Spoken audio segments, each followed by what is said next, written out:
이날은 준비일이고 안식일 전날이다라고 해서 유대인들은 명절에 시신이 이렇게 걸려 있는 것을 원하지 않았습니다. 그래서 시신을 치워달라고 했고, 그래서 다 다리를 꺾어서 죽지 않은 강도들, 함께 십자가에 매달린 자들은 죽였죠.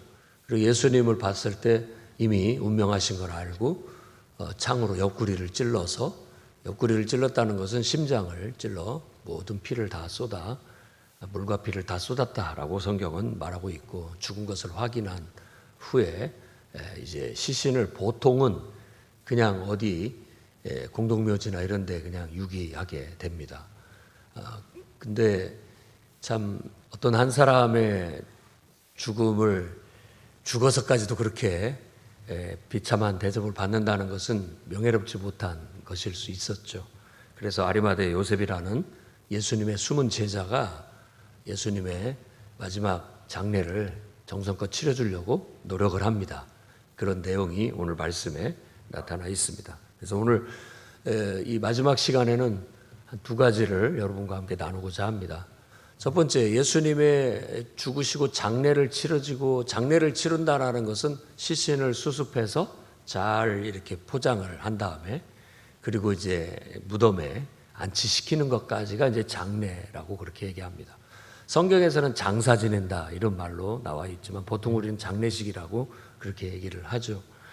그래서 그 장례를 치르는 것은 이 사람이 죽었다라는 확증, 그리고 또 무덤이라는 것은 이 사람이 죽었다라는 것에 대한 하나의 증거로 남게 되는 것이죠. 근데 요즘 사람들이 이제 자신의 죽음, 이 세상에 뭐 그렇게 큰 미련이 없는지 어쩐지 그냥 흔적도 없이 사라지기를 바라는 그런 사람들도 있습니다. 그런데 이제 장례를 보시는 유족들 입장에서는 그래도 가끔 생각날 때 추억할 수 있는 뭔가는 있어야 되지 않겠느냐, 기억할 수 있는 것이죠. 삶을 함께 나눴었고 또 그 어떤 인생에 대한 나름대로의 어떤 공경심, 그런 것들을 이제 표현하고자 하는 것이죠. 그래서 장례라는 것이 인생에 있어서는 굉장히 그 어떤 의식보다도 중요한 의식인 것 같습니다. 이제 예수님의 죽음 앞에서 우리도 우리의 한번 죽음을 한번 유추해 볼 수 있겠죠. 상상해 볼 수 있습니다. 나는 어떻게 죽을 것이고 또 사람들은 나를 어떻게 장례할 것인가. 거창한 거 안 했으면 좋겠고, 그저 소소하게 어떤 내가 이 땅에 살았던 것에 대한 그냥 예의, 애썼다, 수고했다 정도의 어떤 공경 정도는 인사치레로 해서 인생을 마무리하고 싶어 하는 것은 아마 모든 사람들의 인지상정인 것 같아요. 그래서 요즘은 또 풍습이 바뀌어가지고 아예 이제 나 죽은 다음에 그 무슨 소용이냐, 죽기 전에 살았을 때 이별식 같은 그런 장례식을 대행하는 그런 업체도 생겼다고 하더라고요. 그래서 말하자면 돌잔치 하듯이 무슨 칠순잔치, 발순잔치 하듯이 다 불러갖고 이제 마지막 인사하는 거예요. 가족들 다 불러놓고 그렇게 함으로써 살았을 때 차라리 제대로 된 이별을 하자라고 해서 그런 걸 대행해주는 또 업체도 생기고 또 그렇게 해서 의미 있게 하고, 장례식은 그냥 간단히 화장해서 이제 이렇게 하는 걸로 끝나는 그런 식도 있습니다. 어찌됐든 모든 사람의 인생은 다 공경할 만합니다. 그 몸부림치며 애쓰며 이 죄 많은 세상에서 저주받은 듯한 세상 속에서 나름대로 전쟁하듯이 싸우면서 살아온 모든 인생들은 다 머리 숙여 예의를 표할 만큼 다 공경할 만한 인생들이라고 볼 수 있습니다. 하물며 예수님의 삶이야 오죽했겠습니까? 그분의 삶 앞에서는 정말 멸시와 희롱과 조롱과 이런 것이 아니라 정말 진정한 경배가 이루어져야 할 대상임을 우리는 알고 있습니다. 그런데도 이렇게 모든 사람들 앞에서 모욕을 당하고 십자가에 걸려 나무에 달린 자마다 저주받은 자라고 했는데, 저주받은 사람처럼 취급받는 것은 정말 견딜 수 없는 모욕이죠. 주님을 따르는 제자의 입장에서 봤을 때 그 시신을 그렇게 유기하는 것은 도저히 용납할 수 없었기에 아리마대 요셉은 당돌하게, 오늘 말씀에 당돌하게 가서 요구를 했다라고 얘기를 했고, 정성껏 자기가 할 수 있는 한 장례를 치러줬다라는 걸 알 수 있습니다. 오늘 예수님의 죽음은 바로 복음의 핵심입니다. 예수님의 부활을 얘기하려면 죽음을 얘기하지 않을 수 없어요. 여러분들도 하나님의 자녀로 거듭나기 위해서는 반드시 죽어야 됩니다. 여러분의 죽음 필요합니다. 그러면 우리가 예수님의 죽음과 함께 우리도 죽었다라는 것을 확증을 해야 되는데, 뭘로 확증을 하느냐? 사실 우리가 진실되게 죽었다라는 것은 우리의 삶, 전체의 삶으로 확증을 해야 됩니다. 확증을. 그럼 어떻게, 뭐에 대해서 죽는 거냐? 하나님 인정하지 않았던 내가 죽는 거예요. 그리고 이제 하나님을 인정하고 그분과의 관계 속에서 관계의 친밀함을 추구하고 그분과 동행하는 영적인 삶을 살겠다라는 새로운 시작을 위해서 내가 죽는 겁니다. 그러니까 여러분이 오늘 생각해야 할 것은 죽음을 확증하셔야 되는 거예요. 정말로 죽었습니까? 양의 옥합을 깨뜨린 여인처럼 내 자아가 깨져서 죽어야 거기에서 내 영혼이 자유롭게 나와 영혼이 깨어서 하나님과 영적인 소통을 친밀하게 나눌 수 있고, 오늘 또 이곳에 마치 우리 주님이 성령으로 함께하고 계시는 걸 느껴지고 그분이 나한테 말을 걸고 나도 그분께 말을 할 수 있는 그 친밀함이 바로 새로운 영적인 삶이라 할 수 있어요. 그러기 위해서는 내 육신적인 자아가 죽어야 됩니다. 하나님 몰랐던 내가 죽었고, 그리고 하나님과 무관하게 살던 내가 죽었고, 그래서 그 죽음이 확실히 죽었는지 우리는 늘 체크해야 되는 것이죠. 그리고 그 죽음에 대한 확증은 무엇로 말할 수 있느냐라고 한다면 무덤이 있느냐, 장례 치렀느냐라고 말할 수 있는데, 그 장례와 그 무덤을 상징하는 것이 침례 요한은 바로, 사도 바울은 바로 그것이 우리가 예수님을 믿는 믿음으로 예수 이름으로 받는 세례, 침례라고 말하고 있습니다. 다 같이 요한복음 6장 4절 말씀을 같이 한번 보겠습니다. 그러므로 우리가 그의 죽으심과 합하여 세례, 침례를 받음으로 그와 함께 장사되었나니, 이는 아버지의 영광으로 말미암아 그리스도를 죽은 자 가운데서 살리심과 같이 우리로 또한 새 생명 가운데 행하게 하려 함이다 라고 말합니다. 그러니까 그의 죽으심과 합해서 우리가 침례를 받은 거예요. 그러니까 내가 믿음을 고백하고 예수님을 나의 구원자이시고 이제 나는 예수님을 따라 하나님을 섬기는 삶을, 영적인 삶을 살겠습니다 라는 믿음의 결단을 통해서 우리는 내가 죽었다라는 것을 그 의식을 통해서 표명을 하는 겁니다. 그게 바로 신앙 고백인 거죠. 여러분들은 죽었습니까? 그렇다면 언제 죽었습니까? 언제 여러분들의 장례가 치러졌습니까?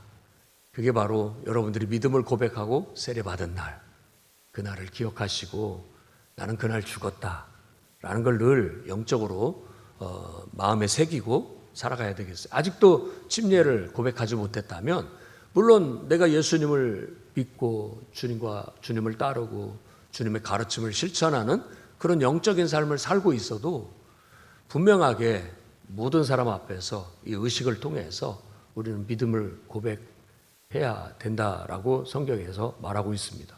그래서 복음이 전해지는 곳에 모든 사람들이 복음을 받아들이게 된다면 침례를 먼저 받았어요. 그것은 자신의 믿음의 결단이고 하나님을 향한 신앙의 고백이에요. 그래서 베드로는 우리의 선한 양심이 하나님을 찾아가는 것이다 라고 그렇게 그 의미를 부여했죠. 그리고 또 사도행전에도 이 침례를 받는 것은 죄사함, 그러니까 내가 그동안에 하나님과 무관하고 단절된 상태에서 살던 삶의 청산으로 봤던 거예요. 그것을 죄사함이라고 말하고 있는 겁니다. 우리가 그렇게 침례를 통해서 우리의 죽음을 확증하는 은혜가 있었으면 좋겠습니다.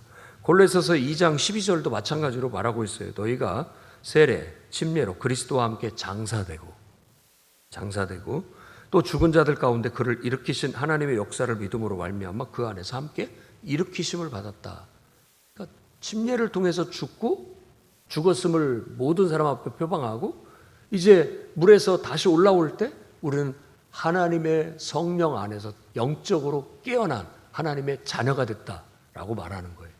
그래서 우리는 이제 더 이상 육에 속한 육신의 본성을 중심으로 사는 사람이 아니라 영에 속한 사람, 하나님의 영에 연결되어 하나님과 영적인 소통을 통해서 하나님의 영의 인도함을 받는 사람이 됐다. 그래서 예수 믿는 사람은 다 영적인 사람입니다. 그러니까 우리 안에 하나님의 영이 없으면, 그리스도의 영이 없으면 우리가 어떻게 구원받았다라고 말할 수 있고 어떻게 내가 거듭났다고 말할 수 있겠습니까? 여러분 안에 성령이 충만합니까? 성령을 소멸해서는 안 됩니다. 영적인 삶을 살아야지 육적인 삶을 살 것 같으면 다시 옛날로 돌아가는 거예요. 다시 죽었던 내가 무덤을 뚫고 나와가지고 다시 옛생활로 돌아가 버리는 것밖에 안 되는 거예요. 영적인 삶이 뭡니까? 기도하는 거예요. 하루도 빠짐없이 무시로 항상 성령 안에서 하나님과 영적으로 소통하고 기도해서 내가 은혜가 충만해서 늘 내 본능, 이성, 내 감정이 나를 지배하는 게 아니라 성령이 나를 지배하는 거예요. 성령의 바람이 내 생각을, 성령의 바람이 내 감정을, 성령의 바람이 내 이성을 일으켜서 뭔가를 생각하고 판단하고 결정하고 행동하게 만드는 거예요. 그러니까 우리가 성령의 영향을 받고 살고 있는가? 아니면 아직도 여전히 나는 내 생각, 이성적인 내 생각, 내 감정, 내 판단 속에 살고 있는가? 이것이 지금 내가 죽었는지 살았는지를 판단하는 판가름이라고 볼 수 있죠. 분명히 교회 안에서 신앙을 통해서 우리는 장례식을 치렀는데 여전히 옛 생활을 하고 있다는 것은 아이러니죠. 뭔가 영적인 뭔가를 제대로 깨닫지 못하고 있거나 제대로 죽지 못했다라는 것을 알 수 있습니다. 그렇다고 해서 침례를 다시 받으라라는 말이 아니라 내가 죽었음을 다시 한번 하나님께 고백하고 영적으로 깨어나시라는 겁니다. 그래야만 우리가 하나님과 동행할 수 있고 영적인 삶을 살 수 있습니다. 두 번째로 생각할 것은 아리마다 요셉처럼 우리도 당돌하게 용기를 내서 당당하게 주님을 위해서 삶을 살라는 거예요. 아리마다 요셉은 공회원이었다고 말하고 있고 또 봤을 때 부유한 사람이었음을, 그러니까 경제적으로나 사회적으로나 다 모든 사람들이 부러워할 만큼 안정된 삶을 살고 있었던 사람이었어요. 그에 대해서 소개는 하나님 나라를 사모하는 사람. 그러니까 늘 하나님의 정의와 하나님의 사랑을 실천하는 것을 좋아했다라는 걸 말하는 거고요. 하나님 나라를 사랑했다라는 건 물론 내가 죽어 천국 가는 것을 소망했다라는 말도 깔려 있는 말이겠지만 하나님 나라를 사랑했다라는 건 늘 하나님의 통치가 내 삶에 이루어지기를, 하나님의 정의를 내 삶에 실현하고 하나님의 사랑을 내 삶에 실천하는 삶을 살았다. 그런 의로운 사람 중에 하나였다라고 말하고 있는 거예요. 우리도 이제 교회 안에서 여러 가지 교육도 받고 훈련도 받아요. 그런데 교육 훈련 받는 것 자체가 목적이 아닙니다. 교육과 훈련을 받는 것은 이제 내가 일상 속에서 내가 자율적으로 하나님의 성령의 충만함과 인도하심 속에서 예수님의 가르침을 내 삶에 실천하고 정말 주님과 동행하는 걸 통해서 하나님의 뜻을 실현하는 삶을 각자가 살아가는 걸 말하는 거예요. 훈련은 평생 우리가 받아야 되겠지만 사실은 그 훈련이라는 게 현장 속에서 이루어지는, 다듬어지는 것이죠. 훈련 기간은 짧은 기간이지만 그것을 통해서 내 삶에 실천하는 것은 계속된 연단을 통해서 우리의 영적인 깊이가 더 깊어지고 영적인 삶이 더 훌륭해져서 우리가 정말 우리의 시간과 물질을 좀 더 하나님의 뜻을 이루는 가치 있고 위대한 일을 위해서 쓸 수 있어야 되겠습니다. 아마 아리마다 요셉에게 있어서 많은 훌륭한 일들을 했을지 모르지만 성경에는 그 어떤 것도 기록되어 있지 않습니다. 단지 그가 자신의 무덤을 주님을 위해서 바치고 또 자신의 돈을 들여서 물질을 들여서 그나마 마지막에 세마포를 사고 향품을 사고 정성껏 마지막 예수님에 대한 장례를 치름으로써 그분께 대한 자신의 신앙을 고백했다라는 거, 그거 하나만 남아있는 겁니다. 우리도 마찬가지일 겁니다.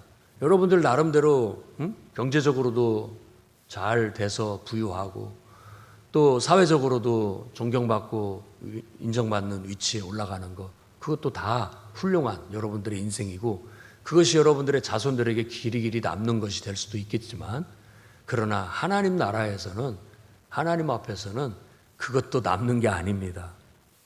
정말 하나님 뜻대로 하나님의 계획과 하나님의 역사를 위해서 내가 과연 무엇을 기여했는가?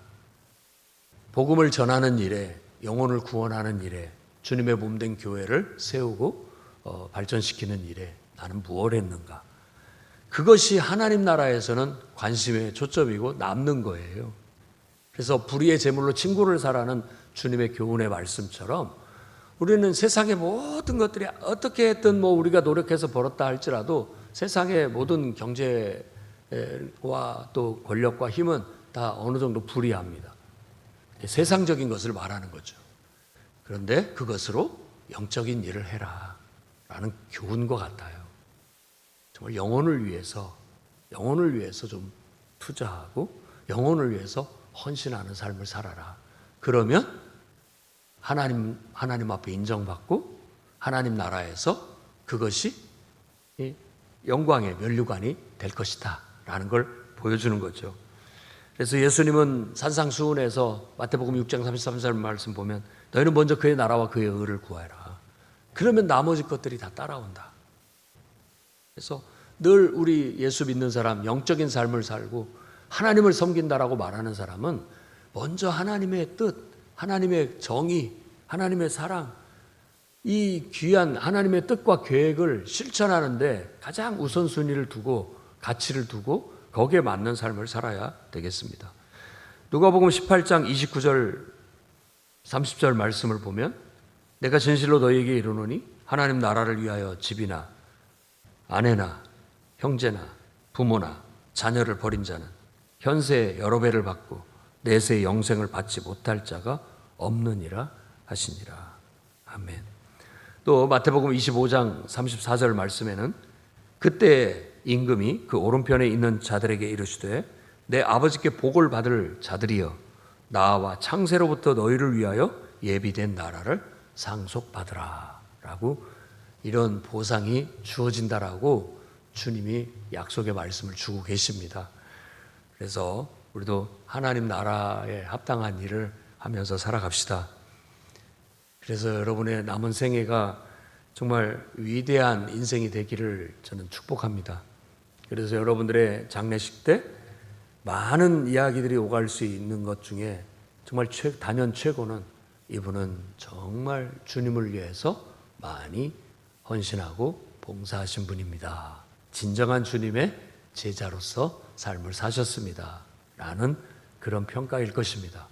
그런 평가를 받을 수 있도록 좀 더 우리가 너무 이 현세 세상살이에만 몰두하지 말고 시집가고 장가가고 먹고 마시고 그래서 그게 전부인 것 같은 그런 세상 속에 너무나 그런 거에만 치중하지 말고 좀 더 영적인 일에 정말 복음을 전하고 영혼을 구원하고 또 교회를 세우고 교회 발전을 위해서 기여하는 그런 위대한 인생이 되시기를 주의 이름으로 축원합니다.